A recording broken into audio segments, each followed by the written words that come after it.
Welcome to East Alabama Today, featuring topics, events, and interesting people from all over East Alabama. Hosted by Carl Brady.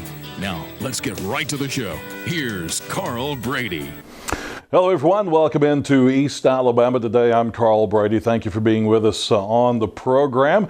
As always, we're going to start you off with a little contact information so you know how to get in touch with us if you have an idea for our program. We would love to hear from you. If you have fairs, festivals, special events, things that are going on in your community that we need to know about, let me know by sending me an email to cbrady@tv24.tv. That's cbrady at tv24.tv. And we also want to know about the interesting people who live in your community. Maybe you know someone who's a writer, an artist, or a musician. Maybe they have an odd or an interesting hobby and you think they'd be a great guest for the program. It's exactly who we are looking for. So send me email, cbrady@tv24.tv. Now coming up today, we're going to be talking about something called the Leading Edge Institute. And we'll have that coming up for you in just a moment.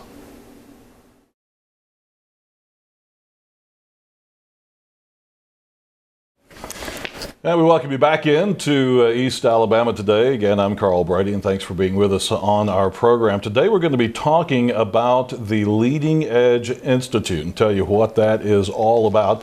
And we have some guests in studio with us. Suzanne Martin is with us. Suzanne, welcome to the program. Hi, good thanks. to see you. Great to be here. And Thanks. Also MEAGAN GLADDEN. Hi. MEAGAN, nice to have you with us here as well. Suzanne is the program director of the Leading Edge Institute, and MEAGAN, one of the students who has been taking part in the programs of the Leading Edge Institute. And you're a student at JSU, is that correct? Yes, sir. I'm a senior. A senior at JSU, Yes. studying accounting. Yes. And you're from Gadsden. Yes, actually, not that far from here. Yeah, all right. Well, Suzanne, give us an overview of the Leading Edge Institute. What's it all about?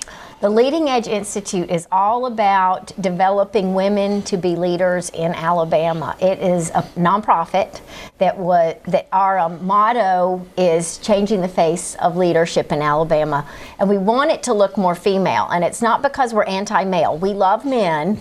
My dad's a man, and so but we love men. But the thing is we realize that women and men make better decisions together, and this state could use some more women at tables of decision making. Mm-hmm. And one of the things that we really focus on are college women and trying to help them think about staying in Alabama, making a difference in Alabama, and then trying to equip them with some real practical skills and some knowledge on what are the challenges that face the state, and then how could I make a difference. Mm-hmm. And basically just some training and mentoring in leadership skills and abilities. People think of business owners, business managers, people high up in corporations a lot of times as kind of a male-driven workforce. Mm-hmm. But there are a lot of opportunities for women out there now, and you need to be prepared for that. Yes, we want them to be prepared. We also want them to think in terms of, if I want to be a teacher, how can I be the best teacher? And then if I see some issues in education that I think need challenging or improvement, how do I also do that? So not just be a great accountant or a great teacher, but also go that next step of, well, where's Alabama and how could I possibly be part of positive social change? Because I think change is scary for people, but then they'll talk about, oh, the state needs some change, we need this, we need that, but how do you do that? And so we like to think about, how do you advocate for change? How do you work with volunteers? How do you raise money for causes that are important to you? So those are different kinds of skill sets that we try to teach them. And how do you end up in the state legislature? Right. That's what we would love for them, some of them to run for office someday. We feel like there are some great women there, but there needs to be more. And there's a body of research that says when you have about 30% representation of women on any, whether it's a corporate board or a city council, that you tend to get better decisions when you have both genders working together. And so we are not there. We hover between 7 and 10% representation of women, whether it's a corporate board or a school board or a or the legislator. So we would like to slowly move up. Right. And we think that if you insert that idea in the life of a college woman like Megan, then she will have that in the back of her mind, or encourage a friend to run. Maybe she doesn't want to run, but she might really be aware of that and say, hey, I think you've got what it takes. I'll help you raise the money if you'll go run. Exactly. So we're not trying to take over the state. We're just trying to get a little bit more, a little stronger voice for women in the state. And how do you go about doing that? You have partnerships with community colleges and universities throughout the state of Alabama, and women are coming from all over the state to participate in your program. Talk about those partnerships and the program itself. It hinges on partnerships. We teach a collaborative model of leadership, so it's very important. What we do is we send out an invitation, a letter invitation to all of the community colleges and the four-year schools, and it is almost a first come first serve. We can accommodate about 18 campuses, maybe 20. And they then, we don't tell them how to do this, but they select between 2 and 3 students to participate in this 9-month program. They also provide a campus advisor. So it is truly a partnership, because we want them to achieve their learning goals and what's important to their institution and bring that to the mix. And it's great because some of these students would never have met one another.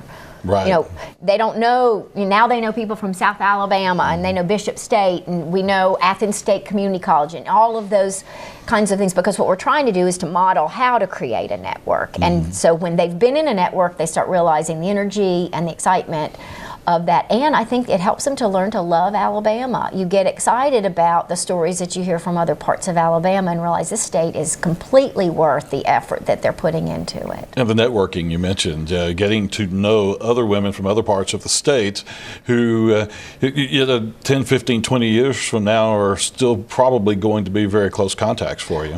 Oh, they are, and I hear from alumni from Class 1, Class 2, they'll say, hey, do you know anybody in Anniston? Do you know, I'm down here and I just moved into Mobile. Do we know anybody? And we are trying to get to be the kind of organization that says, absolutely, we know somebody, and let me get you the number right now. Right. So that they'll open a door.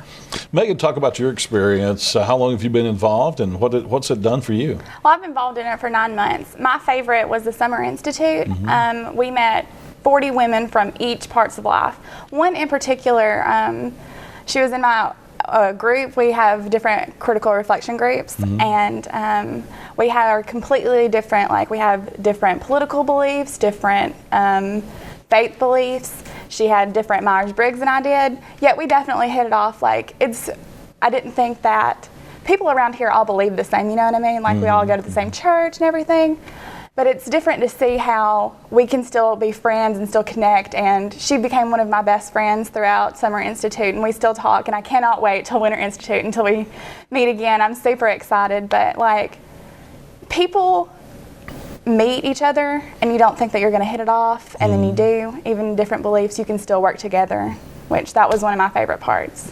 Are these like, I'm sure some of this is social gatherings, but talk about the educational part of it and learning to be a leader. And is it classwork? Do you leave Jacksonville State occasionally and go to Birmingham or somewhere for classes or seminars? How does the program work? Well, we have a collective thing. It's called Moodle. It's kind of like Blackboard for my school, and we have different things that we have to do. We have to read like 2 different books, like Women of True Grit, and we had to write a paragraph on what we thought about that, which was really great, getting a woman's perspective of how she made it in life and everything. And we have to do critical reflections, which are looking back in our lives and seeing what happened that day.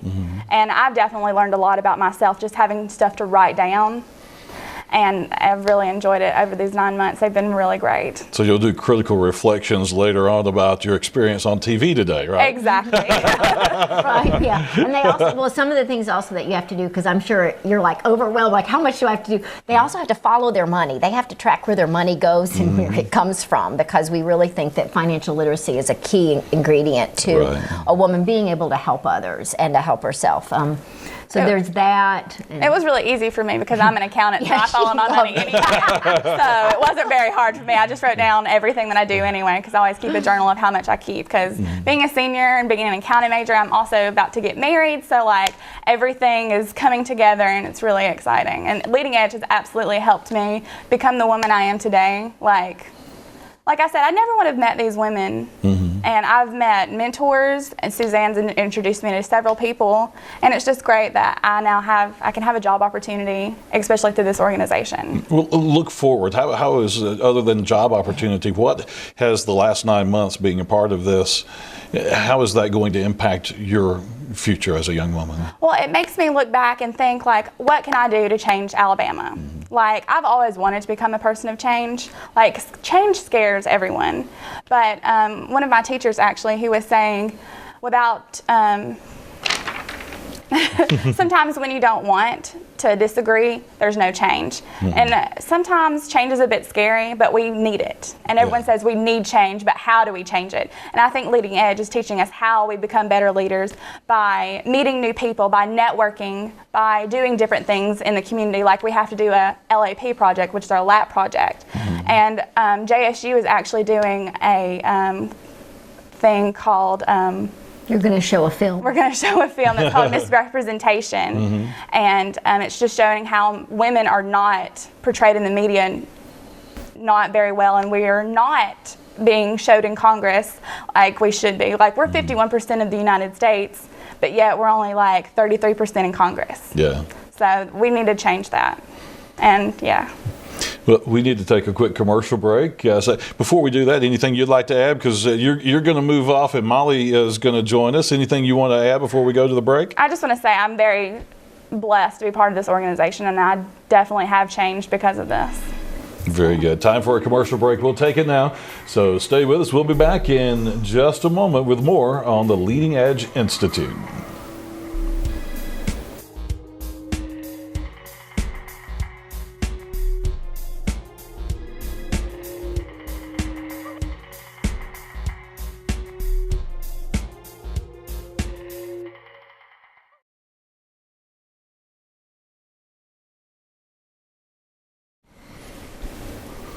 And we welcome you back into East Alabama today. We're talking today about the Leading Edge Institute, and Suzanne Martin, the program director there, is our guest, and we're adding another guest in this segment. This is Mollie Strickland. Mollie, good to see you. Great to have you on the program with us. And Mollie is a student at Gadsden State. Yes, sir. Is that correct? And you're part of the Leading Edge Institute program. Now, you may remember back during the election time, we did a story on TV 24 News about a political rally of sorts at Gadsden State, and that was a project that you were working on as part of your Leading Edge Institute training. Talk about Leading Edge Institute and what that has meant for you.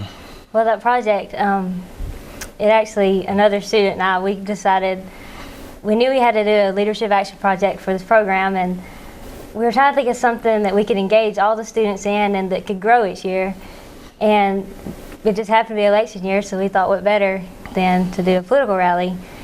And that's something LEI, they wanted us to think outside the box, and so we got everything together, and there was a lot more planning involved than we realized. We thought it was going to be, oh, this would be fun, but it was fun to see it come together, and having the background and leadership experience to step out.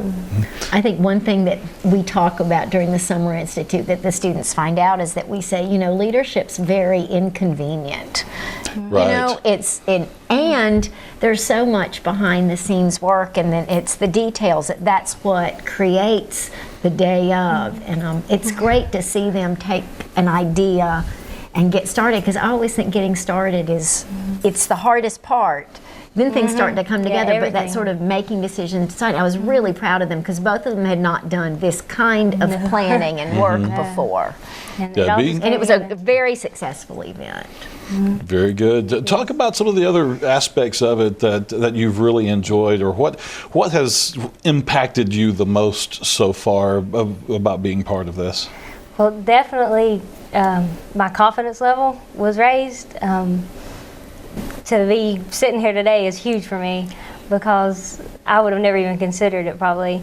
But that's something we went over in LEI. We found out more about our each individual personality, and then we found out about others' personalities, and it made sense how everyone interacts because of their different personalities, and just learning who I am, and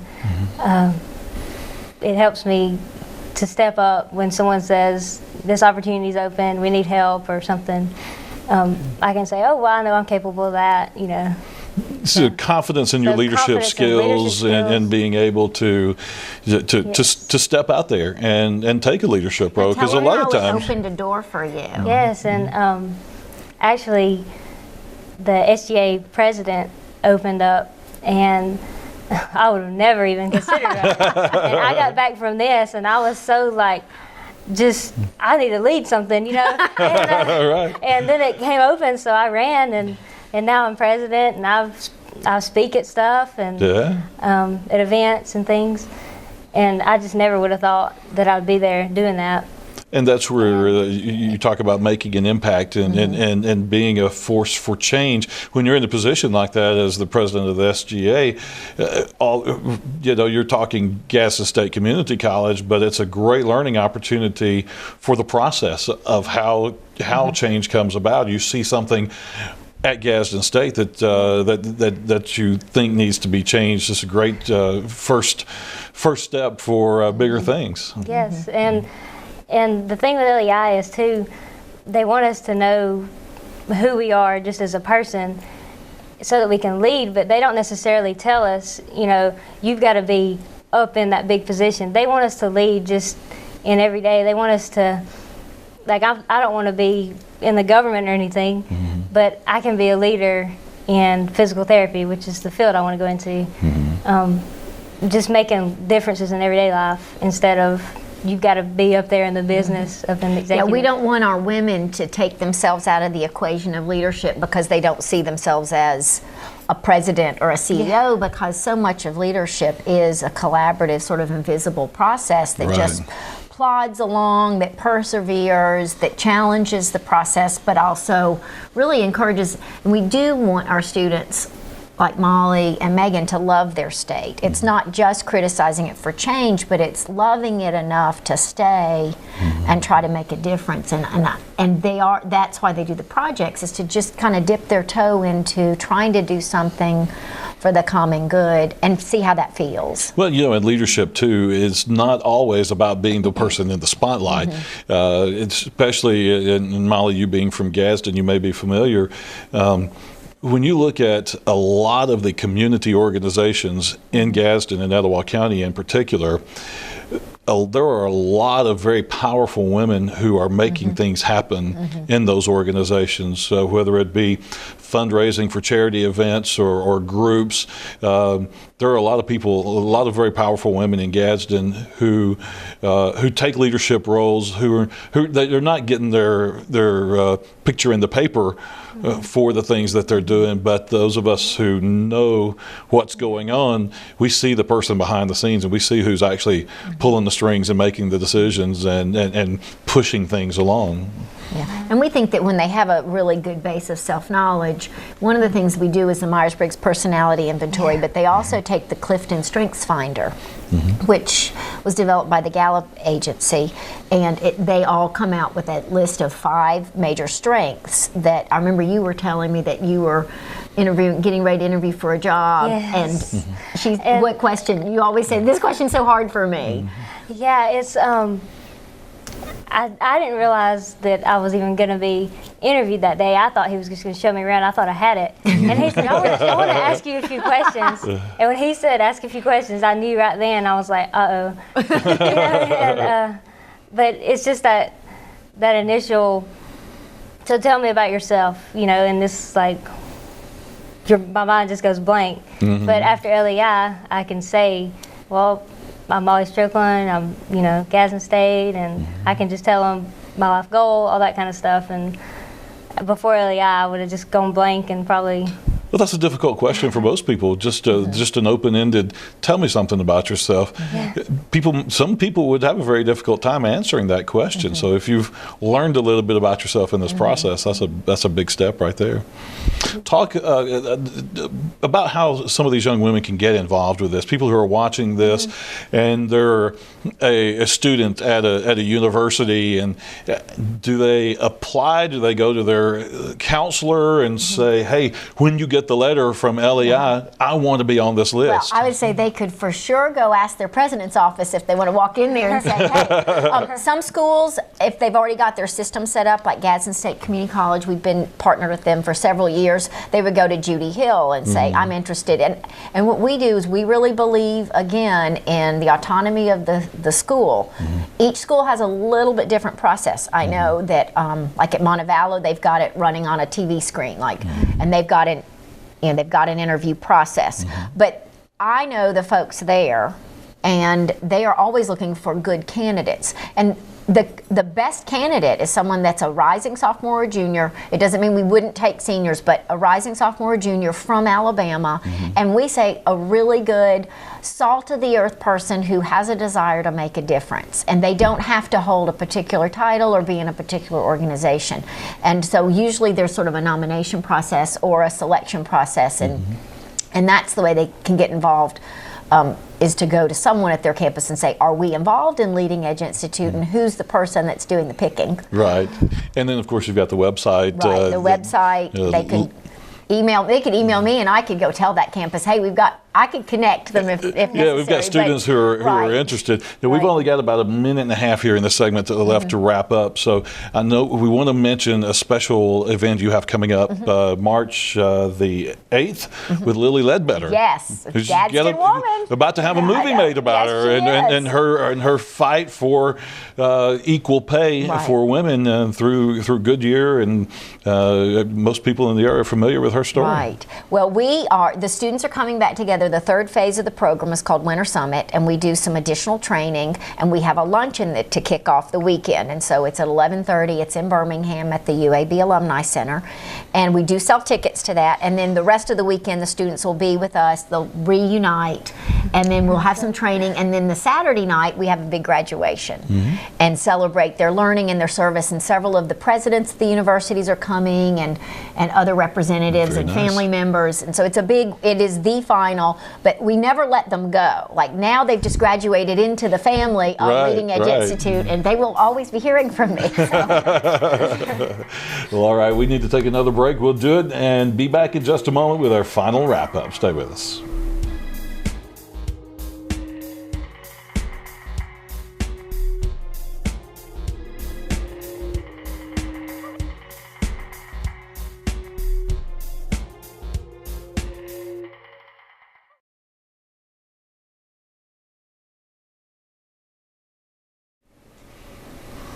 And our final short segment here on East Alabama today, we've been talking about the Leading Edge Institute. And Suzanne, if people want more information on this, because we've kind of just hit the high points and then skimmed over some of the topics, because we could have talked for 2 or 3 shows, I'm sure, about what all you guys are doing. But for people who want a little more in-depth information about what we've talked about, what's the best way to get in touch with you? I think the best way, if they have access, is to go to our website, which is www.leadingedgeinst.org, and they could find a lot more information about the program and who's been involved. We also have a Facebook page, and I think if they surf for the Leading Edge Institute, they would find that. And we have a telephone number. It's 205-879-9045, and that is a mobile phone that one of us carries at all times. So that's probably the best way to get information about us. We've got some e-blasts going out. If they signed up for the newsletter, then they would get more information. That way you can sign up at the web page. What about support? I just happened to think about this.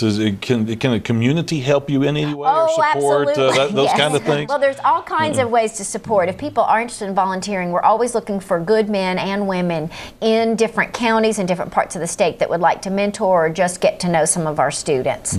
And we have community councils that are formed around each region.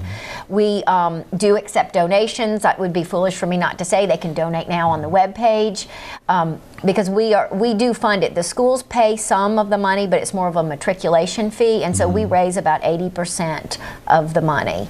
And so we are always welcome to coming to this event. Either the graduation evening or the luncheon would be one way to support the Leading Edge. We'd love to have East Alabama folks there, particularly at the luncheon, to welcome Lily to Birmingham and give her some support. But both of those events are considered fundraisers as well as awareness raisers. Okay, well, very good. Suzanne, thank you so much for being with us today. Molly, thank you. And folks, we thank you for joining us as well here in East Alabama today. Have a great day, and we'll see you next time.